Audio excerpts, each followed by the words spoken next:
Oi, gente, cheguei, foi mal, demora. Então, pô, me expliquem isso que minha cabeça não tá entrando na minha cabeça como que eu posso entender isso mais facilmente. Relaxa, Gui. A gente fez aqui um resumo e a gente vai te ajudar. Mas antes de falarmos especificamente do bóson de Higgs, precisamos dar o contexto da sua existência. O modelo padrão, até agora, é a teoria que melhor explica a natureza da matéria, do que o mundo é feito e o que mantém unido. Ele determina 17 partículas e 4 interações fundamentais. Bom, e dentre essas partículas, algumas são chamadas de reais, por formarem a matéria, e outras são chamadas de virtuais, pois são elas que vão exercer interações fundamentais. O bóson de Higgs se encaixa no grupo de partículas virtuais. Tá, uma dúvida. Por que os bósons W e Z, que são partículas que exercem força fraca, divergem das previsões do modelo padrão? Bom, de acordo com o modelo padrão, as partículas que mediam as interações fundamentais não apresentam massa. Isso é válido para o fóton, por exemplo. Porém, analisando dados experimentais, é possível detectar que os bósons W e Z não seguem essa previsão e possuem sim massa. Assim, a comunidade científica passou a buscar um mecanismo que relacionasse essas particularidades de maneira a torná-las lógicas e não excludentes entre si. É a partir desse contexto que as hipóteses acerca do campo de Higgs começam a ser formuladas. Então, na década de 1960, os físicos teóricos Robert Brout, François Englert e Peter Higgs fizeram uma proposta que resolvia esse problema. Essa proposta, que hoje nós chamamos de mecanismo de Higgs, dá massa às partículas W e Z, assim como os dados experimentais já previam. Tá, calma. E como que a gente mede a massa dessas partículas? Então, Gui, como já sabemos, os elétrons possuem carga negativa. Quando eles viajam de um polo ao outro de uma pilha, os elétrons ganham energia. Inclusive, isso é o que faz um acelerador de partículas. Mas relaxa, vamos ver isso daqui para frente.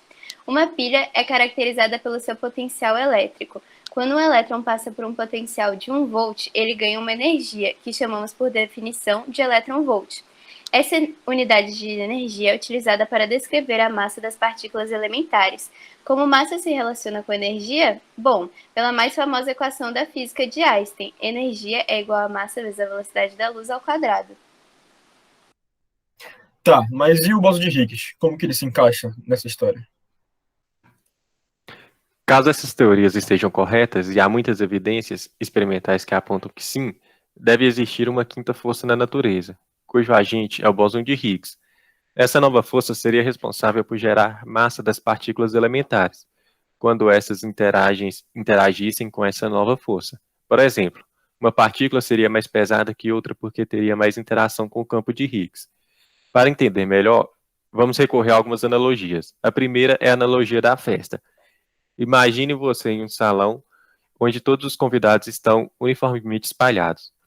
O salão, cheio de convidados, representa o campo de Higgs, que está por todo lugar no universo. De repente, uma celebridade entra. Os convidados percebem que a celebridade chegou e se aglomeram ao redor dela. Enquanto a celebridade está caminhando pelo salão, esse aglomerado de convidados adiciona ao grupo mais momento. O momento, relembrando, é a massa vezes a velocidade. Assim, esse aglomerado se torna mais difícil de ser parado do que se fosse apenas uma celebridade sozinha. Por isso, podemos dizer que o aglomerado adquiriu massa. Essa seria uma forma de explicar a perturbação do campo de Higgs. Uma outra analogia vai nos ajudar a compreender melhor a origem da massa das partículas. Imagine que nós somos seres aquáticos vivendo em um mundo submerso em água. Teríamos mais dificuldade em mover objetos por causa da presença da água. A massa de um corpo está relacionada com a dificuldade ou a facilidade de colocá-lo em movimento. Então, a massa do objeto que estamos medindo embaixo d'água seria maior do que a sua massa real, se não houvesse presença de água. Você consegue perceber isso muito facilmente quando está em uma piscina. Você já tentou correr lá dentro? É bem mais difícil do que correr do lado de fora, certo?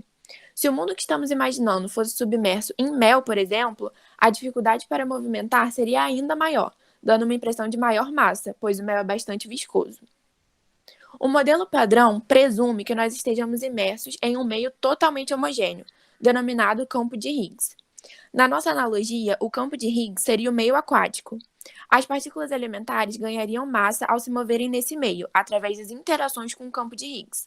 Assim, cada partícula interage de um modo diferente nesse campo, e dessa forma possuem massas diferentes. Quanto mais intensa a interação, maior é a sua massa. Por exemplo, o quark interage mais com o campo do que o elétron, e por isso o quark possui mais massa. Já o fóton não interage com esse campo, e por isso ele não possui massa. Logo após o Big Bang, o campo de Higgs teria sido nulo, mas conforme o universo foi esfriando e se expandindo, a temperatura foi caindo para valores críticos e o campo foi crescendo espontaneamente, fazendo com que as partículas que interagissem sobre ele ganhassem massa. Porém, teorias precisam ser testadas experimentalmente para serem comprovadas. Nessa analogia, uma maneira de provar a existência do campo de Higgs seria fazer uma onda, por exemplo, atirando algo na superfície de um lago. Chamamos isso de perturbar o campo de Higgs. Essa onda no campo de Higgs é representada por uma partícula, o bóson de Higgs. Isso, no entanto, não é uma tarefa fácil. É preciso uma enorme concentração de energia em uma região muito pequena. Esse experimento pode ser realizado em um acelerador ou colisor de partículas, mas para dificultar ainda mais essa procura, não havia previsões de qual é a massa do bóson de Higgs. Essa era a única peça que faltava para comprovar o modelo padrão. Tá, eu juro que eu estou entendendo quase tudo. Mas como é que funciona um acelerador de partículas? Bem, isso é bem interessante. O acelerador de partículas provoca um aumento de velocidade de uma partícula carregada por meio de campos eletromagnéticos. E essa partícula é atirada contra um ponto específico, onde existem detectores que registram o evento. Dois conceitos físicos estão presentes aqui. O aumento da velocidade da partícula carregada, sua aceleração, ocorre devido à presença de um campo elétrico e a mudança de trajetória para que a partícula tenha uma trajetória curva resulta da ação de um campo magnético. Tá, e agora uma curiosidade. Qual que é o acelerador mais desenvolvido no mundo? É o Grande Colisor de Hadrons, que fica no Centro de Pesquisa Nucleares CERN, localizado em Genebra, na Suíça. E foi nesse acelerador que os cientistas conseguiram, pela primeira vez, produzir e identificar o bóson de Higgs em 2012.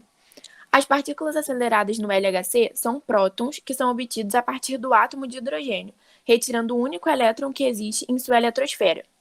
O átomo de hidrogênio é bem simples. Ele é um elétron circulando ao redor de um próton.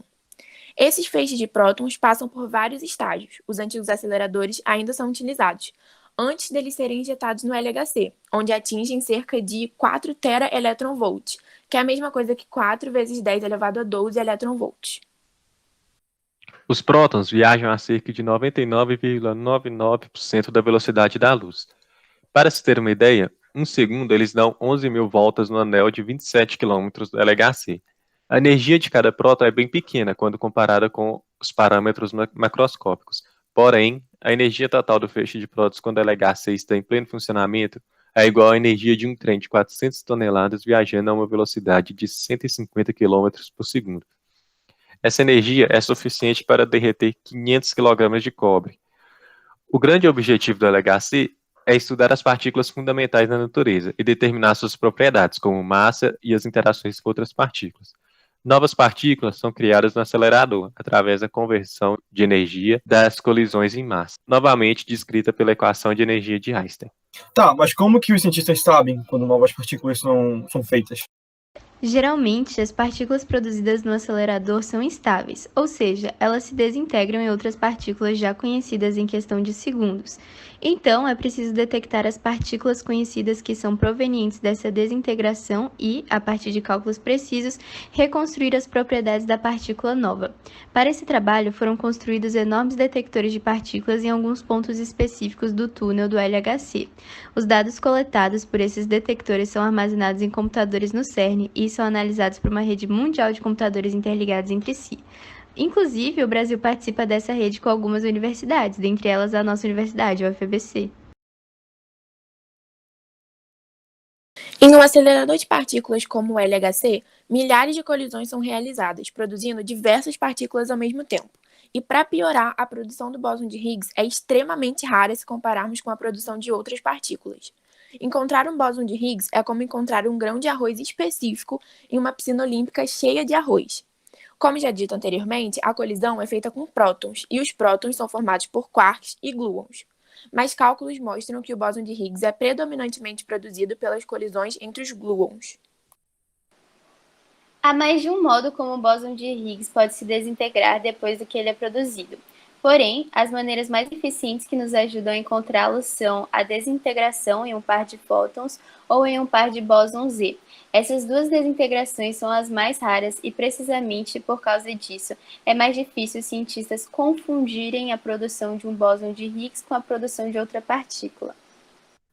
Tá, mas vamos fazer outra analogia para você entender melhor. Imagine que você está em uma sala lotada, com todas as pessoas conversando.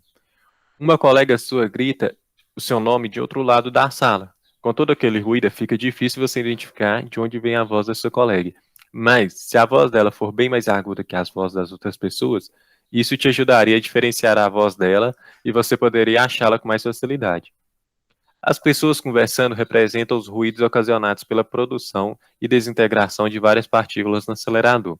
E a voz aguda de sua colega representa o ruído da produção e desintegração do bóson de Higgs em um par de fótons ou partículas Z. Os detectores tiveram que identificar, então, pares de fótons ou partículas Z que vieram do mesmo ponto. Esse ponto seria onde o bóson de Higgs foi produzido e se desintegrou. A lei da conservação da energia nos diz que a soma das energias desses dois fótons ou partículas Z resultaria no valor da massa do bóson de Higgs. Essas imagens, disponíveis no site do CERN de eventos reais capturados pelos detectores Atlas e CMS na busca pelo bóson de Higgs.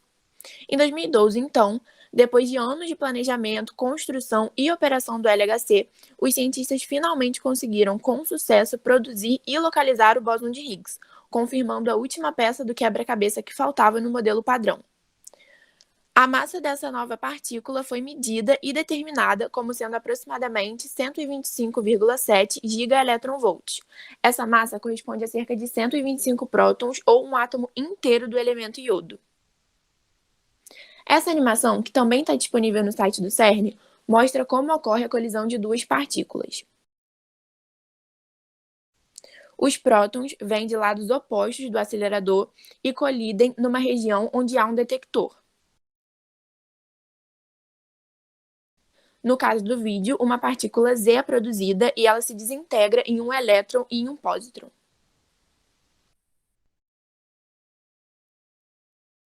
Ainda não se sabe com precisão se o bóson de Higgs descoberto corresponde exatamente à previsão que o modelo padrão descreve ou algo um pouco diferente.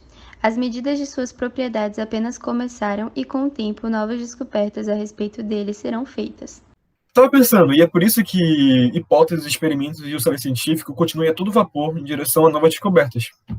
Teve uma época em que o conhecimento científico da humanidade se resumia apenas a frações de tudo que a gente sabe hoje. Isso significa que nós, com certeza, ainda temos muito que aprender e descobrir sobre o vasto universo em que vivemos. Cara, vocês me salvaram totalmente. Eu não sabia nada. Obrigado por isso, tá? Agora eu vou arrebentar nessa prova. Que bom, Gui. A gente também aproveitou para fazer uma revisão. Boa prova, gente. Boa prova, gente. Boa prova. Boa prova, gente.